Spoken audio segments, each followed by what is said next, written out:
The Boston Celtics have leaped out to a commanding 3-0 lead in the NBA Finals, and it does appear that they are destined to finally get over that championship hump.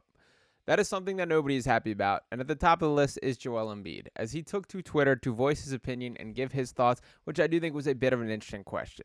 And Embiid's tweet exactly here saying during the middle of that Game 3, did the Bucks give them the championship? Now, for starters, I won't lie, my initial reaction as Joel Embiid is watching from the couch just like every one of us, was I did not want to hear from Joel Embiid at that particular moment. That there are certainly some internal issues that he needs to deal with his own game, and certainly issues within the Sixers facility before I want to hear them, dishing out some little, comments here or digs or however you want to word it.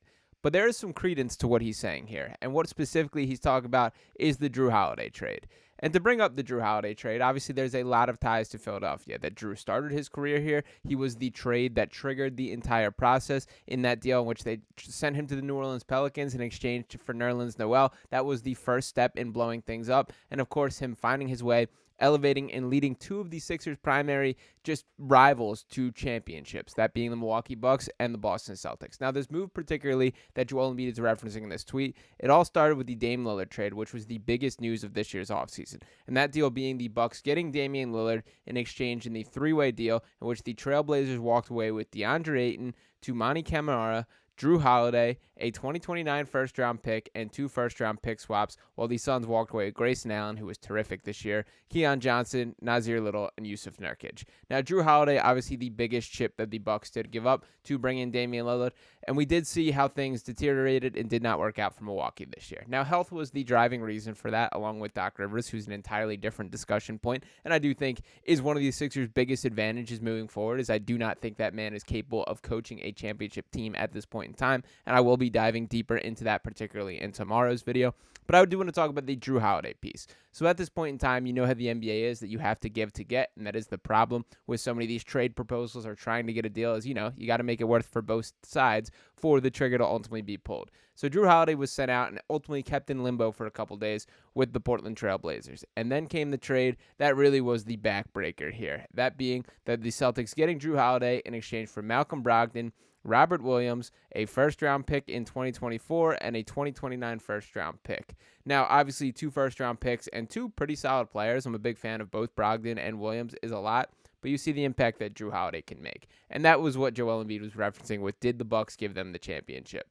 By giving Drew Holiday to the Trailblazers to allow him to stand in limbo, and then the Celtics going out and getting him, that likely is the difference in why they're getting over the championship hump. Now, there's other guys that deserve a ton of credit as well. Jaylen Brown has been terrific this series. Jason Tatum has certainly had his struggles, and I do want to circle back to that. Kristaps Porzingis has been tremendous all year, and it is unfortunate the injury, but you felt his impact when he was on the court. And there's a lot to take away from this. For starters, if we're placing out blame, the Sixers do have to wear their share of this. That if you want to think back to how Jason Tatum and Jaylen Brown became the featured parts of that franchise, you got to look directly in the mirror here. And we'll start with the Jason Tatum pick, which obviously the centerpiece of the franchise in Boston. We flash back to the draft in which the Sixers not only drafted Markelle Fultz over Jason Tatum, but traded an additional first-round pick and the third overall pick to move up to number one to get Markelle Fultz. Now, I will say, within the revisionist history, which there's quite a bit of during this era of Sixers basketball, there was no world in which the Celtics were going to take Fultz. They had their heart set on Tatum and basically played the Sixers in order to add to their deck and still walk away with the player that they got. So it's not like they made the wrong call, the Sixers. There was no way they were going to have a chance at Fultz. And also, still one of the strangest first-round picks of all time. That we know that Fultz dealt with the shoulder injury and whatever that issue may be. Thoracic outlet syndrome is what it was officially diagnosed at. Nobody knows how that started.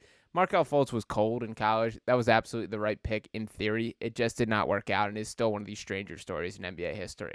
And a guy that is also a fascinating story across NBA history is Ben Simmons here. And that is where the Jaylen Brown conversation comes into play, this being even earlier than the Tatum and Fultz draft. That, of course, the Sixers drafting Ben Simmons out of LSU there, Brandon Ingram going second to the Los Angeles Lakers, and Jaylen Brown going third to the Boston Celtics. Now, Jason Tatum and Jaylen Brown are both probably top 10 players in the NBA at this point. I don't think that's crazy to say. Maybe top 15 if you want to really get strict about it. But that's pretty scary that these guys are still in the early part of their prime, 28 or younger, that they're still going to be getting better. Jaylen Brown, I think, improved quite a bit this year and hasn't really gotten necessary attention for that. But the reality is, the lesson to take away from this Celtics team in this playoff run, they stuck with it. That it was always Jason Tatum, it was always Jaylen Brown, and then they played around with the guys around the edges. That's still not something that we see from the Sixers.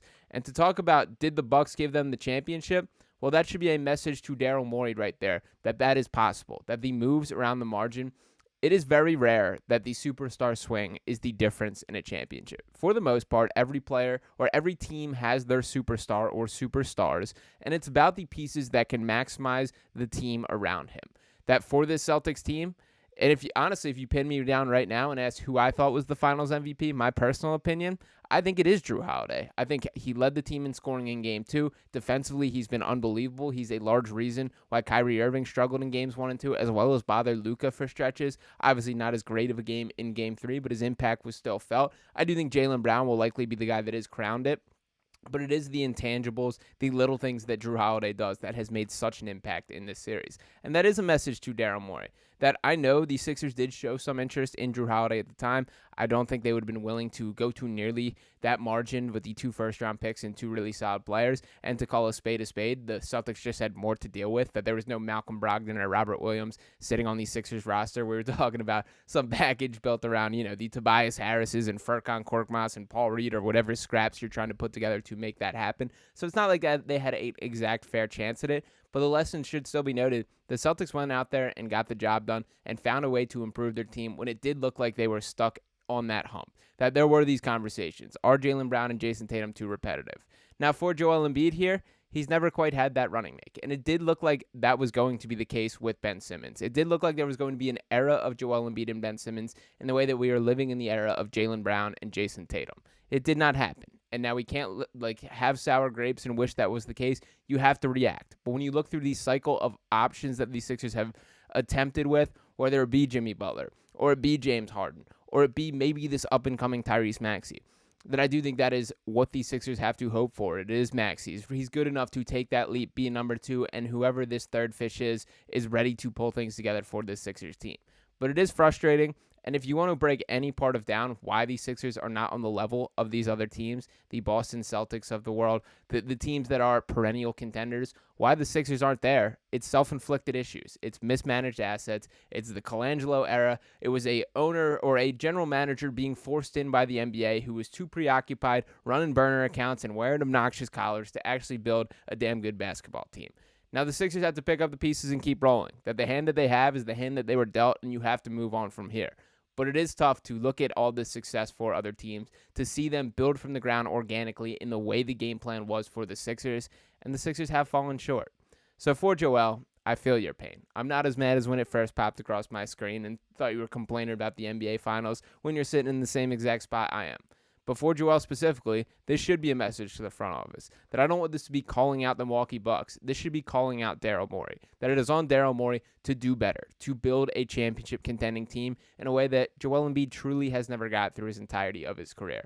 I understand he's not perfect. He has his flaws as a basketball player. He needs to continue improving as a passer. He needs to deal with the injury issues and manage his body appropriately. I do agree with the point that it would do him better to lose a little bit of weight, to be in better shape from the starting point. But the bottom line is he's a top 5 NBA player, regardless of what your list is. That he is that good on that level of list. And just this season, we're talking about averaging 34.7 points per game, 11.0 rebounds, 5.6 assists, 1.7 blocks, 1.2 steals, shot 52.9% from the field, 38.8% from 3, shooting 57.1% on corner threes, which is a new area and layer he added to his game this year. Joel Embiid is the real deal, and I know that he still has flaws. He has the playoff shortcomings, but for what it was worth, he was very good in this year's playoffs. Joel Embiid was not the issue on this year's Sixers team.